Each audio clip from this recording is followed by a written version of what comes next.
Tonight's big stories. The Civil Aviation Authority of the Philippines, or CAAP, has prohibited flights from operating 10,000 feet from the surfaces of Mayon, Taal, and Canlaon volcanoes due to continued unrest observed in these areas that could be hazardous to aircraft. We'll get the latest on the ground from Mayon Volcano later. Inflation cooled down some more in May as price increases in food and transportation slowed. Will inflation settle back within target soon? And what better way to motivate students to get good grades than by offering them free snacks? That's exactly what the store owner is doing for high-achieving students in their town in Cebu. Welcome to the show. I'm Gretchen Ho. I'm Sean Yao. And I'm Regina Lay. All right, volcanoes are all over the headlines today, Gretch. I think alert levels are up. And of course, the CAAP actually issued a surprise notice to airmen, and it stated that the Canlaon volcano was included in the list, whereas yesterday it was only We were just two reporting volcanoes. Mayon and Yes. Taal. So the blue alert level is up, which means the LGUs are preparing their contingency plans now if ever there is an eruption that will volcanic happen. activity. Which hopefully won't happen, but alert level 2 remains up over Mayon volcano amid continued unrest. Because of this, authorities and concerned agencies have been constantly monitoring the activity of Mayon, even if there is no imminent threat of a major eruption. Along with this, the Civil Aviation Authority of the Philippines, or CAAP, has prohibited airplanes from flying near the Mayon volcano, the Taal volcano, and Mount Canlaon. CAAP issued a notice to airmen regarding activities related to the three volcanoes. This notice comes amid a threat of sudden ash eruptions from Mayon, Taal, and Canlaon that can be dangerous to aircraft engines. Towns near Taal and Mayon volcanoes, meanwhile, are gearing up for possible evacuations should alert levels go up. 70 rockfall events were recorded in Mayon since yesterday. Lava debris were also observed in the southern part of the crater summit. For its part, FIVOC says that they are not expecting any major explosion from Mayon, but small eruptions could still occur. Let's get more updates on Mayon Volcano with News 5 reporter Gio Robles. He is reporting live from Legazpi City in Albay. Gio, kamusta yung sitwasyon dyan? How are residents doing? Sabi sa amin kanina, this morning ng FIVOX, hindi naman daw pinapayagan ng mga residente na magtayo in the 6-kilometer permanent danger zone. How true is that?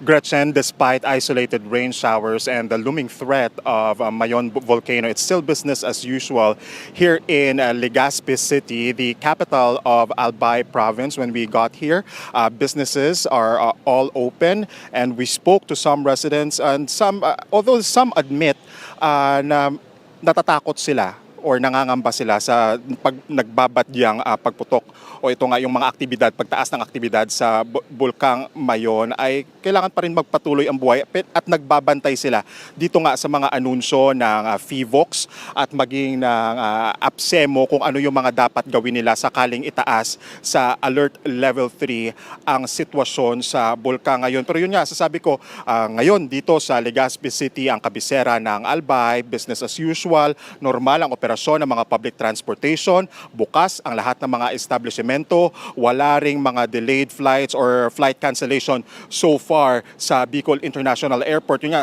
kakasabi lang kanina ni Regina at saka ni Sean Yao na merong notice to airmen yung CAAP regarding na sa umiwas muna sa Mayon volcano, 10,000 feet mula sa crater ng Mayon volcano. Sean, Gretchen, Sean, and Regina.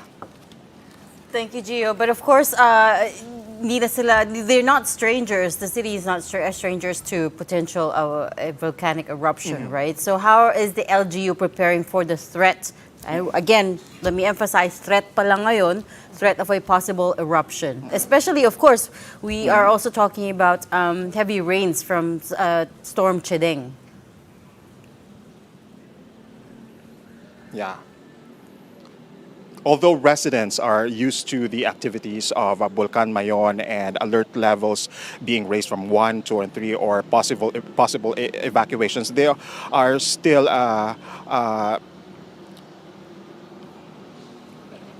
are still preparing for a possible evacuation, especially those residents or people within the 6-kilometer radius danger zone. Kanina, I forgot to answer what Gretchen asked me. May mga tao pa rin dito sa loob ng 6-kilometer danger zone. Sabi ng mga opisyal dito, hindi maiiwasan kasi yung mga iba ay merong mga negosyo dito. Yung tourism industry kasi booming sa paligid ng Bulkang Mayon. And also, there are farmers within this danger zone na tinatawag natin. Kaya isa din ito sa mga binabantayan ng mga opisyal ngayon dito sa probinsya ng Albay at sa mga bayan sa palibot ng Bulkang Mayon. Now, with the possible threat of lahar flow from isolated rain showers and Typhoon Shideng, officials are still monitoring updates from Pag-asa as well as updates from FIVOX.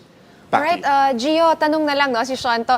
Gio, ano ba yung SOP dyan sa Kabikulan, no? Kapag ito nga, may imminent threat na pagsabog ng bulkan, yung mga nandun sa permanent danger zone, meron bang at which point will they be evacuated or forced to evacuate? And how will they know when things are a little bit unpredictable when it comes to volcanic eruptions? It is still up doon sa mga officials ng FIVOX, and then it will be relayed dito sa mga opisyal ng Albay and nearby towns surrounding Mayon Volcano if they will be evacuated. Now, once alert levels will be raised to number 3, mandatory evacuation will be in place, especially to those people within the 6-kilometer dangerous zone of Mayon Volcano. Sean. All right, thank you very much. Mag-ingat ka dyan, Gio. That was a News 5 reporter reporting to us live from Albay, Gio Robles. Alright guys, from volcanoes, lipat naman tayo sa bagyo. Nabanggit niyo na, no? Nandiyan nga si Bagyong Chedeng. So some updates, the tropical depression has slightly intensified as it moves around the Philippine Sea. Tropical Depression Chedeng was last spotted by Pag-asa some 1,150 kilometers east of southeastern Luzon, still quite a distance from the country's landmass. It is packing winds of up to 55 kilometers per hour with a gustiness of up to 70 kilometers per hour. Pag-asa notes that Chedeng is not likely to directly bring any heavy rainfall over any part of the country in the next 3 to 5 days. However, it is still forecast to intensify in the next 4 days and could be upgraded to a tropical storm in the next 12 hours. Now, the cyclone could reach typhoon category by Thursday and hit its peak intensity on Friday.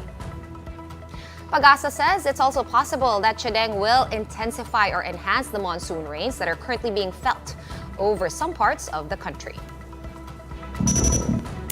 Now, many of you are probably wondering, bakit parang sunod-sunod ang typhoons sa bansa if the El Nino phenomenon is likely to develop in the coming months? Ano ba talaga, right? So ang sagot dyan ng Pag-asa usually is, no? Parang ang El Nino, by now we know it's normally low rainfall event. But, do you remember Typhoon Ondoy and what happened? That happened during El Nino. So kung meron mang bagyo na dumating, it usually messes up the system because of the hot. Ang daming jargon, but basically, yung mga bagyo, medyo unpredictable sila. Hindi naman ibig sabihin na wala talagang ulan. Oh, by the way, matagal tayo nag-aantay. And hindi rin ng ibig tag-ulan. sabihin that El Nino is not happening, right? Agree. Because Yes. that's what they're... Yes. that's Just because the point may that they're kabagyo, trying- wala correct, ng El correct. Nino. Correct. It doesn't mean that it's been pushed to next year, No. the El Nino phenomenon, right? But the rainy season has been declared by Pag-asa over Officially, the weekend. that's Officially, right, yeah. Yun na nga, because of the habagat, because of the thunderstorms, and Betty. Typhoon Betty. Well, Pag-asa says El Nino will actually lessen the number of tropical cyclones that will enter the Philippine area of responsibility this year. That much we know for sure. So usually around 20 tropical cyclones enter the PAR every year, but fewer are expected to be recorded at least until November. However, even if we will be encountering fewer cyclones this year, these are actually expected to be stronger with more entering the typhoon category. Pag-asa explains that high oceanic water temperatures in the Pacific, which are commonly linked to El Nino, will intensify these tropical cyclones. At this time of the year, kapag po merong El Nino, medyo malakas ang mga bagyo, hindi man dahil sa taglay na hangin ito, kundi pati dun sa maraming ulan na posibleng dinadala. Now, aside from high ocean temperatures, there's one more reason why Pag-asa is expecting more typhoons this year. Francis Orsha is here to tell us what that is. Francis, why? Sean, that's right. Aside from warming ocean temperatures, there were also some modifications to the tropical cyclone warning system of Pag-asa from last year. The maximum sustained winds that need to be clocked for a tropical cyclone to be raised to typhoon category has been brought down to 184 kilometers per hour from the initial 220 kilometers per hour. This move allowed Pag-asa's system to be in consensus with other tropical cyclone warning centers like the Hong Kong Observatory and the Joint Typhoon Warning Center. Sean? All right, thanks for that, Francis Orsho. Meanwhile, eto na, mayroon ng resulta yung investigasyon with what happened to the Manila Central Post Office fire on May 22. Now, the BFP or the Bureau of Fire Protection rules that the cause was a car battery that exploded in the basement of the building. Authorities are saying hindi raw ito sinadya, accident lang talaga. And the car battery was stored along with office supplies, thinners, and cans of paint in the Mega Manila storage room. It self-discharged and overheated, igniting the highly flammable materials near it, and then it eventually exploded. The Philippine Postal Corporation says it has received a copy of the BFP's report and has begun processing insurance claims to restore the post office. Damage from the 30-hour fire is estimated at around 300 million pesos. Currently, we are working on with the GSIS para naman po doon sa ating mga gagawing claims for our insurance. Patuloy po tayo nakikipagtulungan sa mga cultural agencies para po doon sa gagawin po natin para po doon sa Manila Central Post Office Building. That's a good reminder to make sure that we know where we put our car batteries at, right? Well, up next, inflation softened further in May on the back of slower price increases in transport and food, as well as non-alcoholic items. We'll discuss that when the big story returns. Keep it here on One News.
You're still watching the big story here on One News.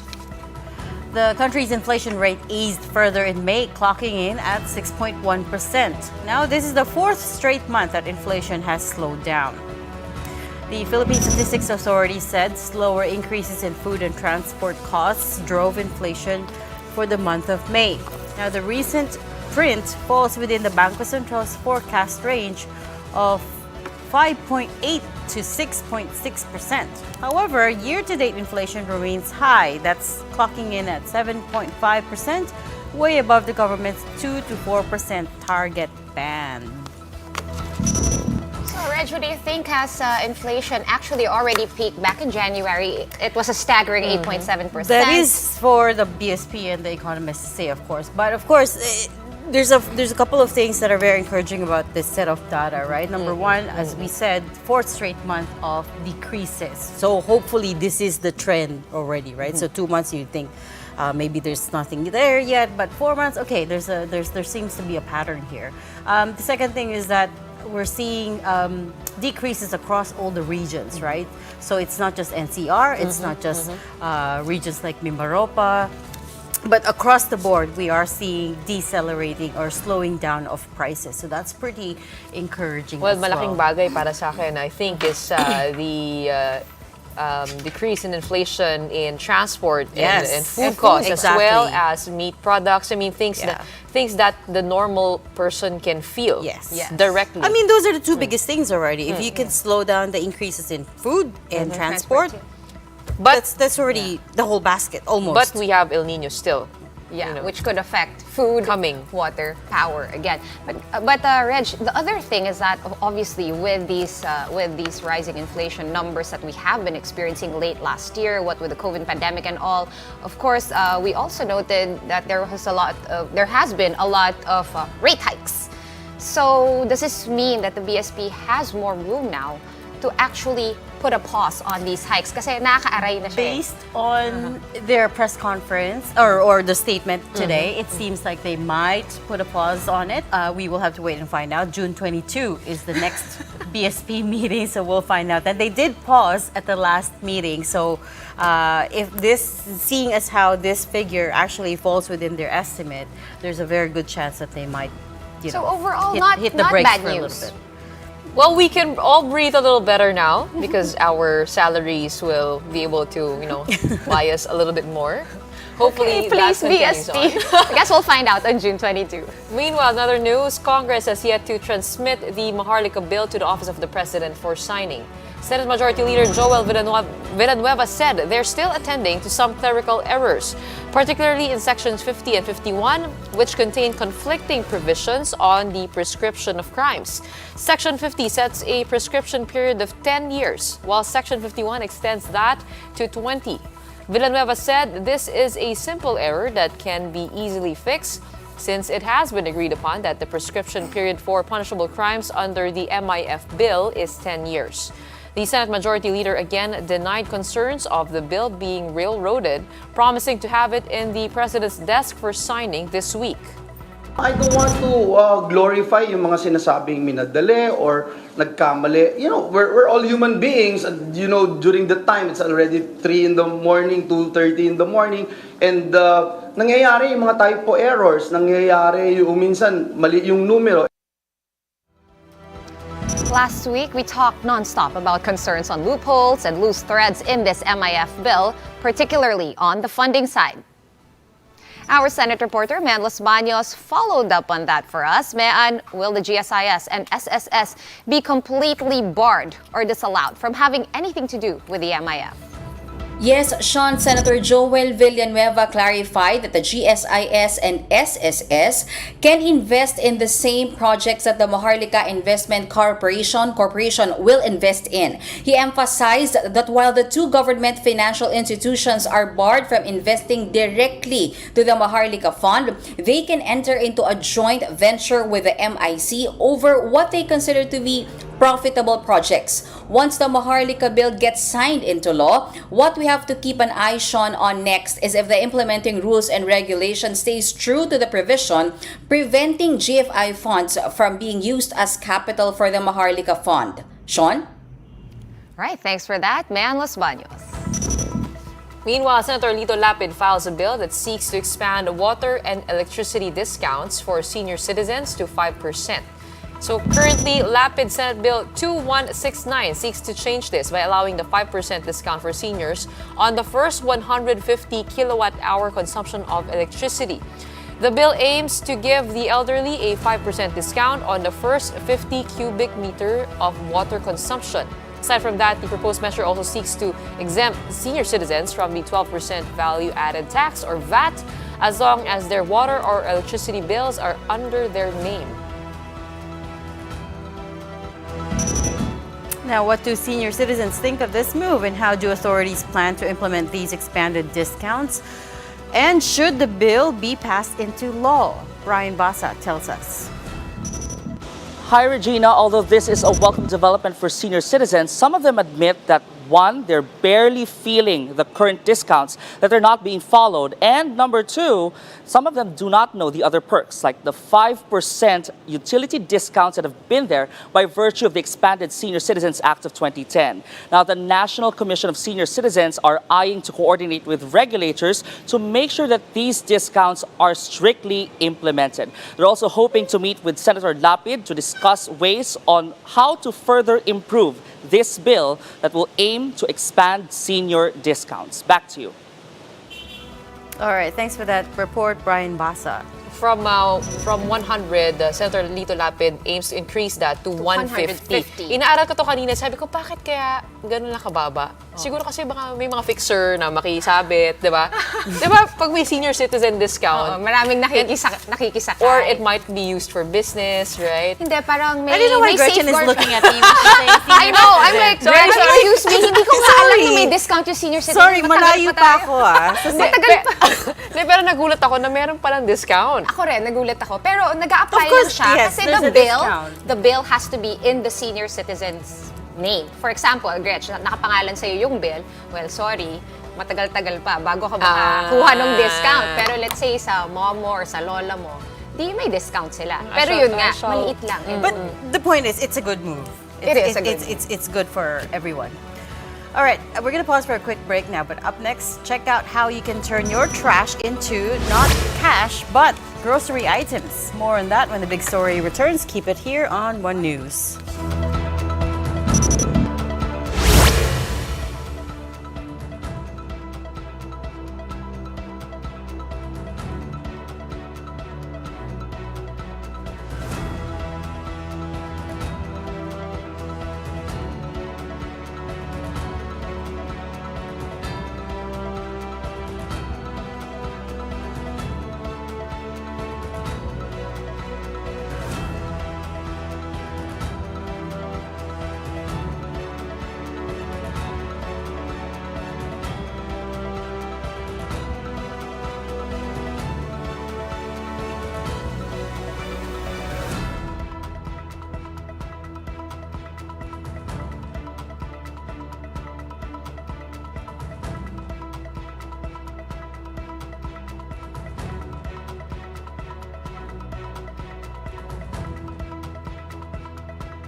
Welcome back. You're still watching the big story here on One News. Now, here's a good way to encourage Filipinos to recycle. Residents can exchange their garbage for some grocery items. This is currently an ongoing program of the MMDA which seeks to maintain cleanliness in the metro. So, how does it work? Well, the garbage collected from residents is then exchanged for grocery items. Pero syempre, hindi naman lahat ng basura pwede. Each participating resident will be given a booklet. There, they will list the recyclable materials that they have collected. Each kilogram is equivalent to 1 point, and for every grocery item, there are corresponding points. The MMDA's program includes 42 barangays from 17 local government units in Metro Manila. Halimbawa po kung ang kilo ng papel ay piso, equivalent to 1 points po yun. Pero ang ginagawa po natin para po mas maraming makuha at maklaim na groceries ang ating mga participants, dinadagdagan po natin ng plus 20% yung puntos na naipon po nila. Well, I hope that can be implemented all over the Philippines, Pero, right? wait, napansin ko dun sa video, 115 points for 1 can of maling, luncheon meat. So, 150 kilos ng basura. 115 Big- points ma- just Oo. for 1 can. Yes. Yes. So, medyo matagal-tagal rin pala bago ka But it's a good makapag-exchange. start. It's a good start. It is, at least, right? Well, here's another feel-good story that will incentivize students. Free snacks for high-achieving students over in Cebu. That's the gift of Nanay Levy to the students in a school in the town of Barili. Who wouldn't be satisfied with that? Meron pong salot, sinudlan, and turon. Nakain niyo na ba yun? In addition to turon pa that, lang. there are cookies, brownies, and juice to be given away to the first 250 students who can show proof of their high grades And that's why students are usually rushing to Nanay Levy's store, clutching their certificates as proof of them being honor students. Now for Nanay Levy, this is one way to encourage students to study harder. Nanay Levy's story has since gone viral on social media as many people have offered their help to boost her capital for selling so she can assist more young students. Parang anak ko na sila sa tingin ko. So, ang ginawa ko, gina-challenge ko sila na mag-aral na mabuti para sa mga magulang din na mabuti ang ano nila, yung grades nila. So, ang paraan ko ay ni-challenge ko sila na kung sino yung maka-perfect score, bigyan ko ng snack. I remember my parents incentivizing us for honors by giving us angpao. Money, straight up money. My brother always had an angpao every quarter. In short, you were bribed to study. But Incentivized. it worked. Incentivized. Because I wanted an angpao myself. Teka when I lang, was I'm young. so interested. The snacks that you talked about, what is, okay. ano yung salute? Mas gusto mo yung pagkain? Of course. Hindi ko alam eh. Ewan namin sa'yo, Gretch, pero kami, we're into the food. Natikman mo na ba yung I think these are Cebuano snacks? So yung Salud. turon is familiar, Of course, right? of course. But what's a salud? Does anyone know what salute is? We'll Google that later. But Or we could go and visit Nanay Pwede rin, Levy's pwede rin. store. And present Oo. what exactly? I don't know. School is so far away. It's a distant memory. well, it reminds me of the Honesty store in Batanes, Batanes. Yes. right? Where you can just get what you want and then pay. And then pay. Whatever. Or- Hopefully. Ano yun? Pay what you can afford. Pay what you... No, actually, you're You know, weird. I was you should thinking, pay for the goods. Okay, may price talaga. Right? Okay. But no one's Oo. watching you, so you have to be honest. It reminded Pero me syempre, of the... para sinasabi rin kung hindi rin kaya magbayad, pwede ka rin naman kumuha. Magbigay ng Kumbaga, yes. Oo. Naalala ko yung community pantry nung COVID-19. Yung pwede ka lang talaga kumuha. Yes. No one's expected to pay. But those that have more, sila yung nagpo-fund. I think that was the same with Nanay Levy. But anyway, we're about to run out of time. And before we go, I just wanted to stick this into here. Our big picture for tonight. So from keeping an eye on 3 active volcanoes and the weather to the eyes of this young lady from Cadiz City and Negros Occidental who went viral because of their color. Guys, can you see? At first glance, you would think that 12-year-old Krisha Kate Baldonado is wearing contact lenses, but that is actually the natural color of her eyes, and they are blue. Now, this has been a big mystery for her parents, especially since both of them have brown eyes. In Kate's case, it is said that she may have inherited her blue eyes from her grandfather. Well, here's another fun fact. Only about 1/5 or 20% of the world's population have blue eyes, making Kate's eyes very rare, especially for a Filipino. I'm going to hold back on any comments. Why? Or Because joke. you Nothing. want blue eyes? Yeah, but I can just put contact lenses kasi I don't think may chance na lumabas. But maybe it is a gene mutation. Actually, I think there is a similar case in, I think it was in Leyte when they found It's a very little... rare, but it's Yeah. possible. Yeah, so this little girl, I think someone was doing an outreach, noticed her eyes, and they actually had her eyes checked because sabi nila it could lead to or make her more prone to some, I guess, eye diseases. Hopefully not. Hopefully not, but in we'll this see. case, right? Well, we'd love to know your thoughts on this. Our comment sections are open as usual. Just send these comments in and we'll check them out. And that's it. We've run out of time. That's it for the show tonight. We are One News, all sides, all the time. Thank you so much for tuning in, and good night.